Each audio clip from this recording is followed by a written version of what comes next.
Hello అండి, welcome back to my channel. ఇంకొక మంచి వీడియోతో మీ ముందుకు వచ్చేసా అండి. అదేంటంటే ఈ వీడియోలో మీకు ఎలిఫెంటా కేవ్స్, ముంబైలో ఉండే ఎలిఫెంటా కేవ్స్ని చూపిస్తున్నా అండి. సో ఎవరైనా ముంబై విజిట్ చేయాలనుకుంటే ఈ ప్లేస్ని కూడా తప్పకుండా చూడండి.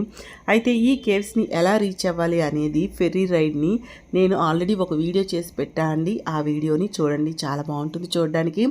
అయితే ఈ వీడియో అనేది ఆ ఫెర్రీ రైడ్ ఫినిష్ అయ్యాక, అంటే మీరు ఎలిఫెంటా కేవ్స్లో ఇప్పుడు నేను చూపిస్తున్నట్టు ఈ ప్లేస్లో దిగుతారండి. ఇక్కడ దిగాక ఏం చేయాలనేది ఈ వీడియోలో చూపిస్తున్నాను. ఎలిఫెంట్ కేవ్స్ మొత్తం చూపిస్తున్నాను, చూసేయండి. నచ్చితే మాత్రం ప్లీజ్ అండి లైక్ చేసి వెళ్ళండి.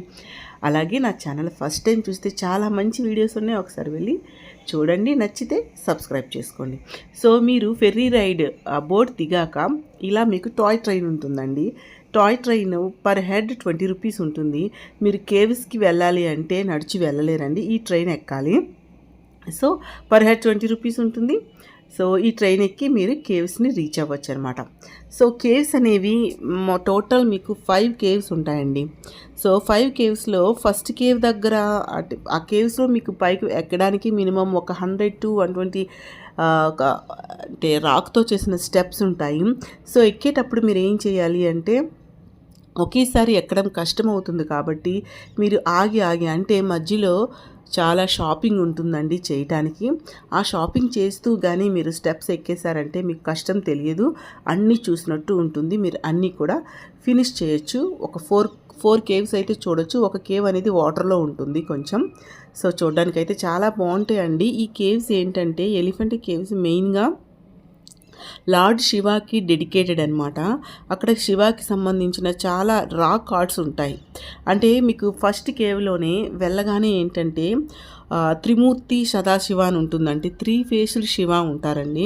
సో అది మనకి 5.45 మీటర్స్ ఉంటుంది. అంటే అరౌండ్ ఒక 17 ఫీట్ ఉంటుందండి, 17 to 18 ఫీట్ ఉంటుంది, చాలా పెద్దది. సో 3 ఫేసెస్ అనమాట. సో ఆ 3 ఫేసెస్ ఏంటంటే ఇండికేషన్ ఏంటంటే the creator, the preserver and the destroyer. So ఈ 3 ఫేస్లకి అది మీనింగ్ అనమాట. సో విగ్రహం అయితే అంటే మనకి రాతితో చెక్కిన శిల్పం అనమాట, చాలా పెద్దది ఉంటుందండి. సో అలాగే అక్కడికి వెళ్ళాక మీరు చదువుకోవచ్చు, ఆ హిస్టరీ అంతా అక్కడ ఉంటుంది. అలాగే తర్వాత నెక్స్ట్ అక్కడ నటరాజ స్వామి కూడా ఉంటారండి. తర్వాత యోగీశ్వర అంటే ఒక యోగులన్నిటికీ ఒక భగవానుడు అని చెప్పి అది కూడా ఉంటాయండి. సో ఇలా చూడటానికి ఆర్కిటెక్చర్ చూడడానికి చాలా బాగుంటుందండి. సో ఒక దగ్గర అయితే శివలింగం ఉంటుంది. సో ఇలా అన్నీ కూడా మీరు చూడొచ్చు. సో ఇంకా ఇక్కడ మీరు వెళ్ళేటప్పుడు గుర్తుపెట్టుకోవాల్సిన విషయం ఏంటంటే అక్కడ చాలా మంకీస్ ఉంటాయండి. సో అవి ఏంటంటే పిల్లల చేతిలో కానీ మన చేతిలో ఏదైనా ఫుడ్ ఉంటే అవి తినడానికి కానీ మన పైకి కూడా వచ్చేస్తుంటాయి.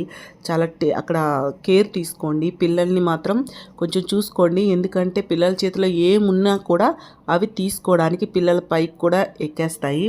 సో అందుకని మీరు వెళ్ళేటప్పుడు అక్కడ మంకీస్ చాలా ఎక్కువ ఉంటాయి కాబట్టి ఫుడ్ ఏవి క్యారీ చేయకండి అవి చూస్తున్నట్టు. కానీ పిల్లల్ని చక్కగా పిల్లలకి మాత్రం టేక్ కేర్ అండి, ఈ విషయం గుర్తుపెట్టుకోండి.